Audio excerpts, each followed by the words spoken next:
Good Tuesday afternoon to you. Welcome to the Jon Sanchez Show on News Talk KOH. It's such a pleasure to be with all of you and a great pleasure to be with my co-host. Around the horn we shall travel, Mr. Dwight Millard of Highlands Mortgage. How are you, my friend? I'm doing fantastic, John. How are you doing? You're looking debonair as always. I Got the feel glasses on, debonair. looking I feel very smart. sophisticated. You should be. You should You've be. moved me into a realm I'm try to. not used to. That's my job in life, Dwight, to push people to limits they There never you thought they go. could There you achieve. go. I'm here. Cory, Edge of Edgeability. How you doing, Big C? Besides the Um, thunder outside the window. I don't mind that. I like that. I do. Dwight's got really nice offices there. He really does. Thank you. Beautiful office. That's pretty fancy. Beautiful office. Speaking of which, folks, let's give you a quick reminder. Haley, our producer, again, is working diligently to put every episode of the Jon Sanchez Show on YouTube and out through social media. Bailey, jump on real quick here because we haven't done this reminder in quite some time. Tell the audience what you're working on and how this is going to work with you as far as our audience being able to tell all the friends around the world where we are and how this whole thing is going to work with social media, YouTube, etc. Yeah, absolutely. So we are creating our Jon Sanchez Show social media channels and YouTube, separate from our Sanchez Gaunt Capital Management social media channels. So Sanchez Gaunt will be for you to learn about any new events happening with us, any webinars, and then all of our Jon Sanchez Show social media profiles and YouTube will be a big learning base for all of our clients, not clients, whatever it is. So we'll cover the topics that we do on Monday with Dr. Dennis Sanchez, our AI topics for mortgage and real estate topics with Dwight and Cory, and any other learning topics that people would like to hear about. So you can follow both of those. Both different information and keep up on what is happening. So you'll be able to catch all of our radio episodes on YouTube, see the full video of what's going on behind the mic with the guys. So it's a little bit more of an interaction and feels a little bit more personal when you are listening to our episodes. Kind of see some of the behind the scenes stuff. Yeah, exactly. You said what, Dwight? What? Right. One thing that we are now that we're, again, it's taken a long time to get all these technology kinks out of the way, but Bailey's done an amazing job getting this done. But the educational things now that we're going to be, now that we got the video side of the show done also, Bailey, talk about the video side of things that you have planned where we're going to have topics, with Dwight and Cory and so on and so forth. I mean, just expanding the knowledge library. It's going to be so much fun. And let's not forget about the podcast, right? iTunes, Spotify, where Bailey's got us out there everywhere. It's a lot of fun. It's a lot of fun. And we've only had the video side for a couple weeks now, formally. Like I said, I shared the story the other day, and I immediately got a hold of Dwight and Cory. I sat down to have dinner, and I always watch YouTube when on my TV. And I sat down, and here's the two most handsome gentlemen, Cory and Dwight, sitting there on my big screen TV. And there's the Jon Sanchez Show right there. As soon as I popped on, so it looked great, Bailey and Cory and Dwight. You guys did a phenomenal job. It was just I felt like a proud parent sitting there watching what just happened. I think I ate dinner at about 6:00, so 3 hours earlier. Seeing what we just did, and it was just a very proud moment for me. So thank you, Bailey. You're doing an amazing job. Do you mind if I give out your email if they want to bypass the corporate side and just go right to you as the marketing director and so on and so forth? Just send an email right to Bailey, BAILEY at SanchezGaunt, GAUNT.com. Please, if you have any ideas, like we had a great listener call or email me the other day saying, hey, you and Jason, who was referring to, you guys talk about so much and a lot of it goes over our head, which I don't like hearing that. That tells me we need to tone things down a little bit. But he said, could you maybe devote Fridays to those of us that are new to the world of investing and just kind of go through the basics? How does the stock market work? What are interest rates about? All these things. I'm like, you know what? We forget about that, right? We live and breathe this stuff 14, 15 hours a day. So we are definitely going to start doing that. But again, we're all in the trenches each and every day. And we welcome you to call Dwight, to call Cory, to call our office. Do you guys remember back in 2008? Remember we had a big, beautiful office, but remember the studio? That small little studio where we built it was like the saloon country bar in there. Yeah. That was a cool spot. And we had like 8 people too. We had all the wealth advisors in there at one time. You should have seen that, Bailey. You talk about herding cats with us. You should try to have eight type A personalities, CPAs, attorneys, us. We had the whole Yep, yep, yep. You missed out on that one. That would have been a good learning experience. But yeah, that's kind of where these gentlemen started with us. Yeah, way back right at the beginning of the crisis. So my goodness, been but 18, 24 years, right around there. So yeah, I think that's got to be a record. My God, I mean, Right? radio hosts to be together for that long, that period Yeah. of time, amazing. Almost known you longer than I know my son. Exactly. Well, shit, your kids were toddlers when we Real got talk. together. I know. Now they're Yeah. married and careers and everything else. So I still remember when Cory came up to my house in Tahoe and we were going to go out boating, and he brought this little tiny baby that was, I don't remember which one it was, Cory, Yeah. but a couple months old, right? Remember we went out on the boat and My kids were so like, oh my gosh, his boat has 2 stories. You can go on the bottom story. And remember, I don't know if it was Ainsley, my daughter, or not, but yeah, sleeping on the little bed and yeah, all that. that's And right. That's right. I always remember, for people that don't know John, the radio show personality is the real life personality, because one of your kids' friends dropped his phone or watch in Emerald Bay. You didn't find I can't remember why, but we had to go back to the house, and you brought all the way back, and you guys dove and got it, like, and you were happy to do it. You know what I mean? Like, most people would have been so pissed, like, I'm not doing that, but you were. I Went and was got like, the wow, scuba gear, came back. yeah, God, that I was forgot really about cool. that. Wow, Yep, that's a memory I right always there. think about that. Yeah. Oh, the good times, the good times. Well, there's so many more great times ahead of us here, that's for sure. All right, well, let's tell you what we have lined up for you today, because we got a jam-packed show. We're going to spend some time briefly on the stock market today. It was a good day, but really no major headlines other than one. And man, what a great time to have Cory and Dwight on the show. I touched on this numerous times today on the stock market update with Ross.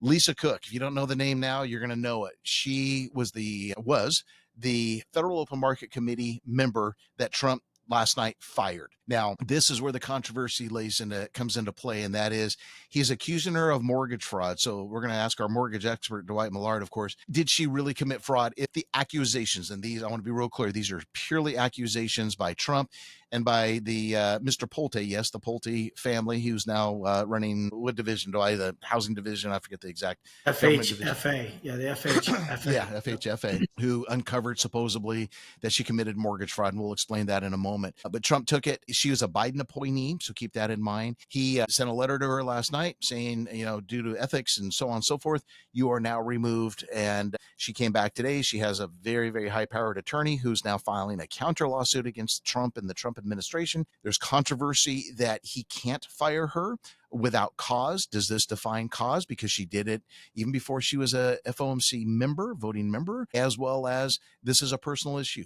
Is cause, many attorneys basically look at cause as something you did on the job, not something in your personal life. So this is going to be a big issue. Now, what's the bigger story behind this? Okay, so she's an FOMC member. Remember this, she's the second one that Trump's gone after. Remember, we had one voting member resign a couple of weeks ago. Trump is now appointed. Remember, the president cannot put somebody on there. He can appoint someone. They have to be confirmed by Senate, which the control that the Senate has of the Republicans, he'll be confirmed. The goal now, what many are thinking, Trump did this. He's just finding this, whether it's legitimate or not, boot her out, bring in another person of his appointment. And now he's got 2 people, handpicked Trump people that are on the board, plus others that he did when he was in office in 2017. Now, guys, this is where, before we go to break very quickly, this is where it gets really interesting. I don't know if you guys heard this or saw this, but I want to bring it to the table. Think about it when we go to break. And that is this. It was asked today if on CNBC, if Lisa Cook, who is under the supervision of Jerome Powell, the head of the Fed, will she get a paycheck? And is her badge no longer working to scan to get into the Federal Reserve? No one can answer this question. What they're saying now is Trump is hoping that Powell, who's really remained silent on this whole thing, is not going to do anything. And by doing so, he is blatantly allowing this woman who has been fired by the president to still stay on the job. She said she's going to stay on the job. And this would now be cause, quote, quote, air quotes, cause to fire Powell. Isn't that a crazy theory?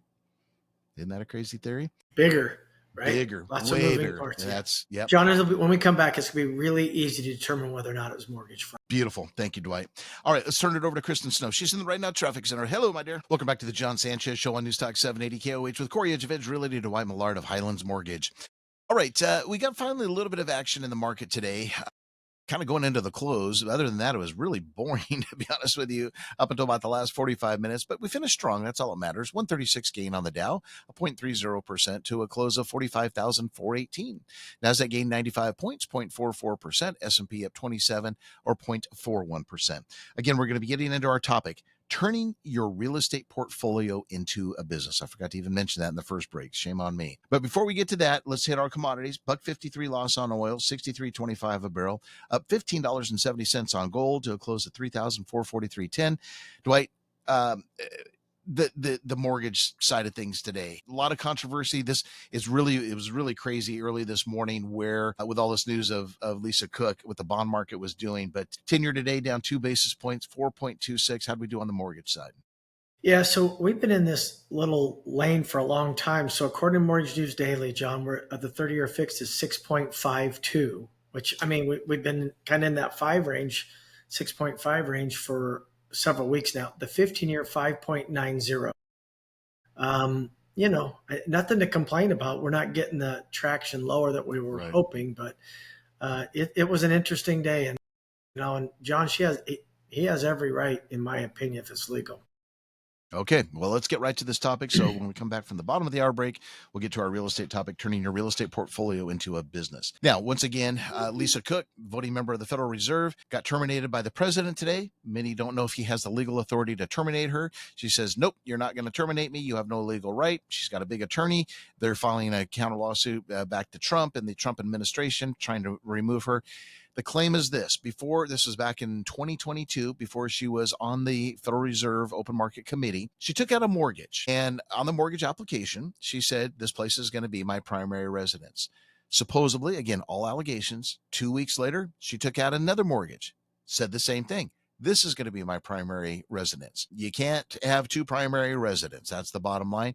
That's what Trump has got her on. And this is where this whole legal fight, which many are saying immediately it's going straight to the Supreme Court, because, again, many are saying he can't do this. Dwight, let's bring this to the forefront. Mortgage fraud. What is it? And in your opinion, if these allegations that she signed 2 mortgage apps, is it mortgage fraud? Educate us on that. Yeah. So mortgage fraud is a knowing misrepresentation, a lie, whatever you want to call it. It's a deception. John, the simplest thing is, you're absolutely correct. So if you remember back in, I think it was early 2020 or 21, remember they moved the second home pricing to match like investor pricing. Remember, they want to slow it down. So a lot of people got frustrated with that. And so you want to call it, owner occupied. That's where your best rates are. What's stupid about this is, 60 days apart. But John, it's very simple. You are going to sign an occupancy affidavit that you intend to buy the property within 60 days of closing. I mean, that's the form. If she Explain that form. Explain that real quick. Yeah. So you are acknowledging, and again, this is where fraud comes in. If you say, I'm going to occupy that, and you don't occupy that property. We talked about this, John, briefly during the COVID era, where people, all they had to do was get a remote letter, right? And they could buy the Bay Area, they could buy a house in Reno. Did they ever occupy it? They're going to sign an occupancy affidavit that indicates that I've never signed one of those. Yeah. Are those new? No, it's an that you intend to occupy. And that's after escrow closing. Yeah, you got 60 days per the deed of trust to move in. And so it's going to be very easy. It's going to be very simple. I mean, you can't get around these. They're all embedded now. They're all, DocuSign type of forms. But did she sign her intent to occupy as a primary residence both of those houses? I would be in jail if I was even to represent that to you, John, and say, John, you just bought one. Even if I said, John, don't come to me, we just did one, go down the street to Cory and he'll do it. He doesn't know, because that's fraud. Sure. That's fraud. Even in the simplest way. So in my humble opinion, if I can go to jail, I don't think it's going to get to that point with her, but it's mortgage fraud in my eyes. I mean, I can't do that. If I miss a T on a crossing the T, I'm in trouble, So yeah, to me, it was derelict. It was careless. It was stupid. If she did it, then it's a case for mortgage fraud. How significant is a primary home from a down payment interest rate perspective versus what sounds like should have been a second home?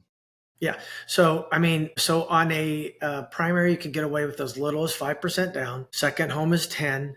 Interest rates are probably 50 basis points, half a percent higher in, at least in rate. So it's significant enough that people want to try to, that's why today, John, a lot of times people will, if they're struggling to qualify for a second home, we just default to calling it an investment property because then I can give rent credits. Got it. So, Got it. yeah.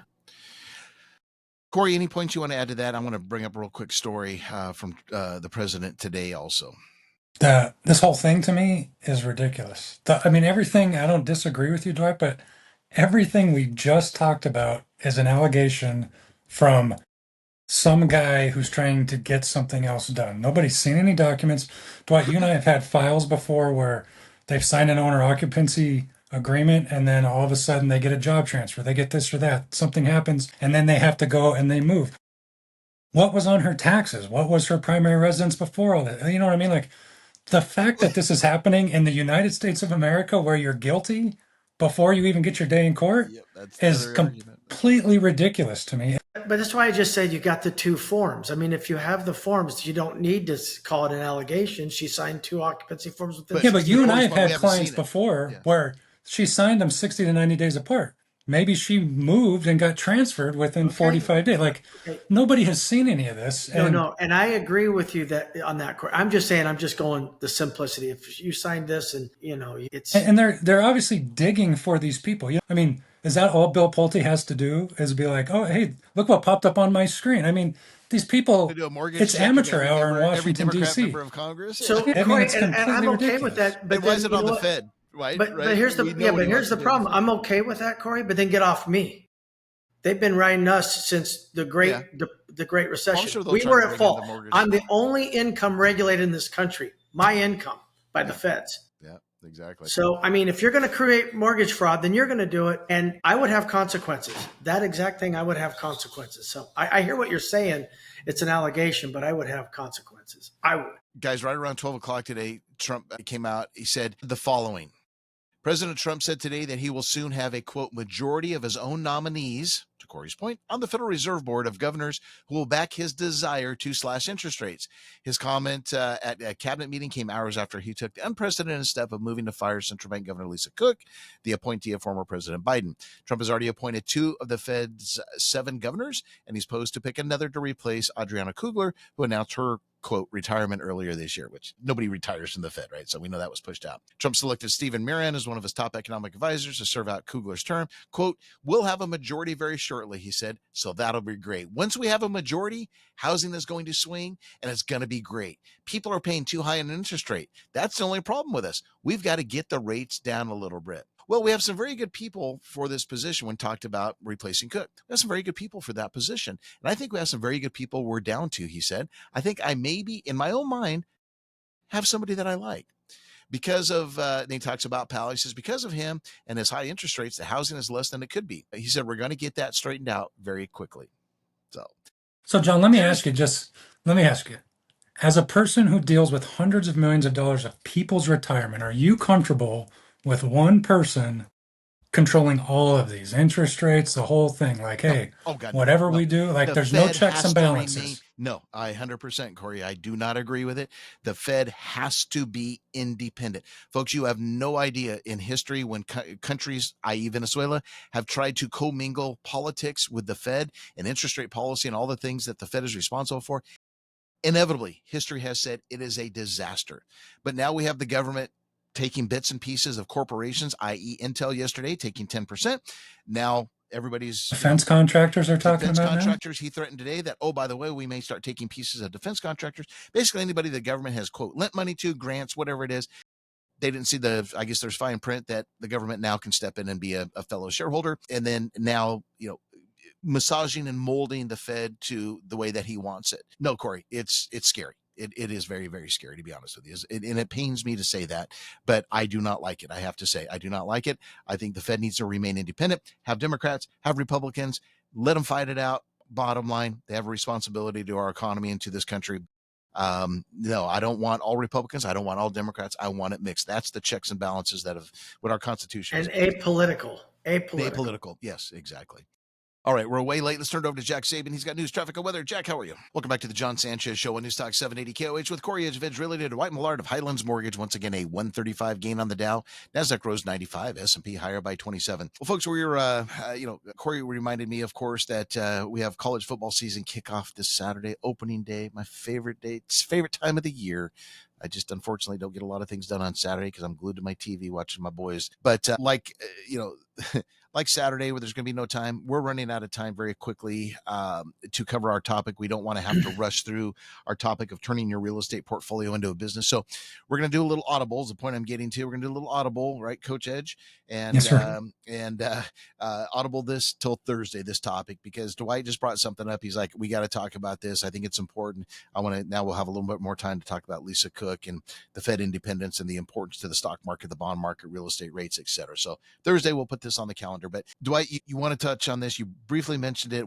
Thursday? I think it's a great point to bring up again. What's going on with student loans and the massive, massive impact to people's credit scores.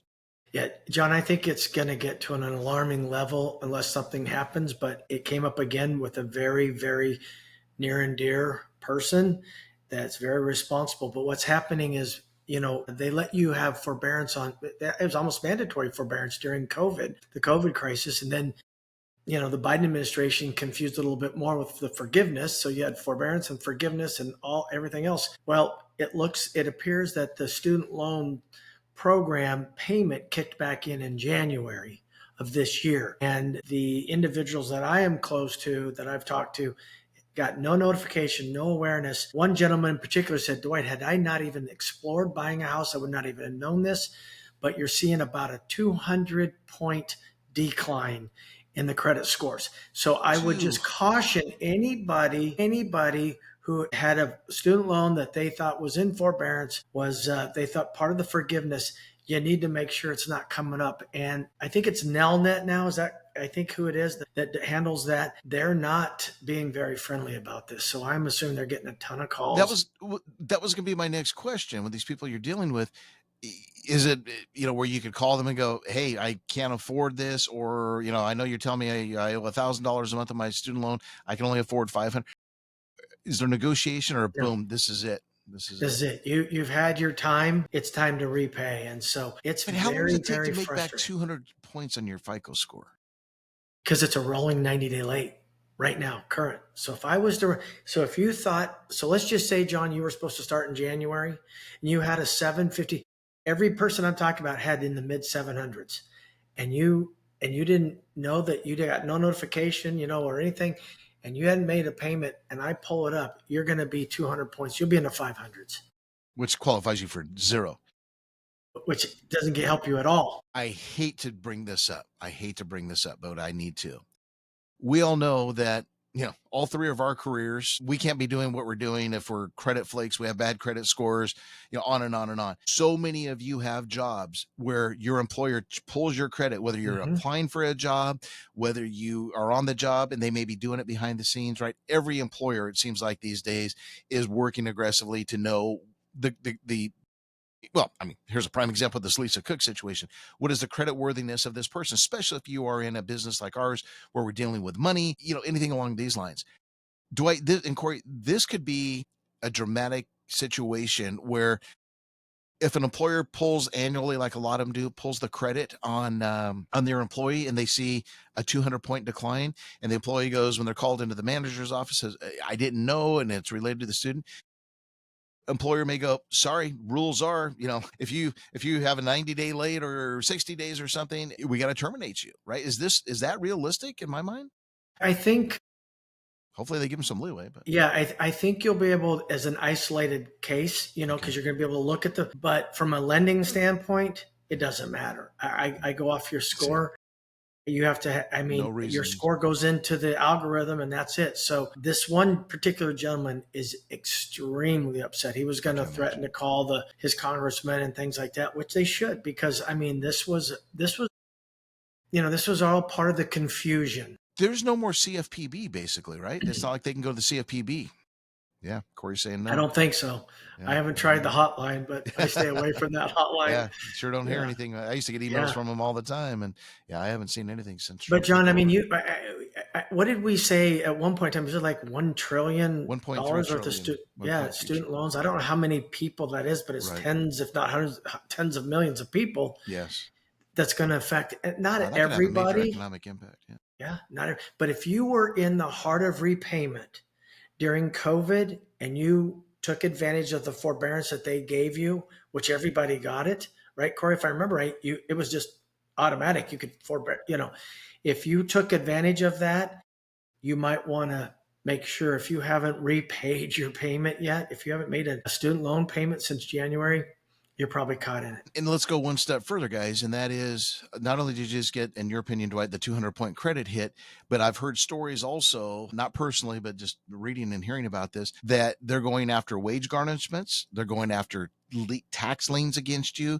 You're dealing with the federal government, right? It's not like, a missed medical bill where you're dealing with a collection agency. You're dealing with the federal government, and they have ways, of course, to get their money come hell or high water. So that's something else to be aware of. So Dwight, when we come back from this break, maybe you can give the audience a little bit of, from a credit standpoint, what's kind of the recovery plan, right? The damage is done. Like you said, they're not going to get it off, but now how do we heal it? What's the solution to the problem? Let's wrap it up with Kristen Snow. She's in the Right Now Traffic Center. Hello, Kristen. Welcome back to the Jon Sanchez Show on News Talk 780 KOH with Cory Edge, of which he is going to be kind enough to give us his contact information. Mr. Edge. And the same favor I ask of you, Mr. Millard. Beautiful. All right. Again, we apologize, but there's so much breaking news with this Lisa Cook situation and potential ramifications, impacts into the bond market, mortgage rates, the stock market, etc. Cory, you brought up an excellent point that you were studying in the Wall Street Journal today that I think is very valid. If you don't mind sharing that with us in regards to this Lisa Cook situation. Well, there's just so many, like we were talking about, there's just so many different chess pieces moving around and people thinking about this could happen, that could happen. But the Fed released a statement that said they stand behind her as far as she's going to have her day in court. They'll abide by a judge's decision. But then you get this other kind of prognosticator, which makes sense to me, this attorney saying, well, if they stand behind her and if she does go to court and ultimately loses, then any decision she made while she was still there is void at that point as of today, decisions from here forward. And if she stays on and is ultimately found guilty of it and should have been fired, then Jay Powell has now put himself in a bad spot for cause to be fired. So this is all going to boil down to what will probably be the Supreme Court, I'm guessing. No, that's what I said before we went to break, Cory. They've already said, it's skipping every district court, Fed court. It's going straight to the Supreme Court. That's how important this is. But I think we can't lose sight, guys. I mean, let's look at the prize here. If you were Donald Trump, the prize of this whole thing is he wants Jerome Powell gone, so he can bring his own appointee in, if confirmed, into the head of the Fed. He'll have, again, two members just here recently, if this scenario pays out, replacing Lisa Cook, and then the other woman who, quote, retired a few weeks ago. Still has, some other employees, like I said, that he put in when he was president before. So he'd have control of this. And again, we need to do a whole entire show at some point about, what would happen if it's a Trump-controlled, Federal Reserve, which again, I don't think that is a great idea by any stretch of the imagination. Though I'm a diehard Republican, it's just again, a whole nother reason. But the ultimate goal, if he can get Trump or get Powell removed, Cory, to your point, he's got what he wants. And now he controls the Fed. He's controlling the world as far as tariffs are concerned. He's in control of the whole thing. It doesn't control the bond market. That's the missing point. The Fed doesn't set the 10-year rate. So that's right. Yep. It can all be for careful nothing, what you wish for. Yeah, exactly. Yeah, because the bond market's going to do what the bond market's going to do. When you get another administration in there, John, they're going to, it's just going to be this back and forth. Yeah, absolutely. Yeah, it's going to be an interesting saga. And let me tell you, folks, that we're no longer worried about if we're getting an interest rate cut in September. This is the number one factor. Not seeing a lot of implications into the market reaction yet, but watch and see if this thing escalates to where I think it potentially could. All righty, fellas. Excellent job as always. We do appreciate you joining us. God bless all of you. We'll see you tomorrow on the Jon Sanchez Show. See you, boys.